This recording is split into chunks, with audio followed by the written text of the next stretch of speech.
Hey everybody, Professor Benelou here with one last video giving you a look into our very last week together, wrapping up the semester rapidly, definitely. Okay, so first of all, I'm going to be holding my office hour, which will be Monday, which will be June 22nd from 6:30 to 7:30 p.m. Central Standard Time as usual. Of course, there are no chats for this week, but your remaining Unit 5 due date, you should have already turned in your Unit 5 determined knowledge. Your Unit 5 in telepath is due by 11:59 p.m. Central Standard Time on Tuesday, June 23rd.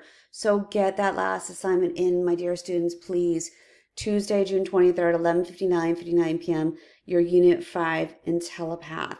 And you know that the semester ends Thursday, the 25th. So any missing assignments that you have, Unit 4 discussion board, Unit 2 discussion board, get those in. Do your practices and revisions to improve upon your telepath grades. Get all of those in by Thursday, June 25th, 11:59 p.m. Central Standard Time, because that is the end of the semester. As I've stated, it's been my honor and my pleasure to be your teacher this semester and to be a part of your journey towards your degree and to be part of this journey through history together. I've really, truly enjoyed it. I wish all of you nothing but the best of luck in achieving your degrees and all your career goals. Blessings, everybody.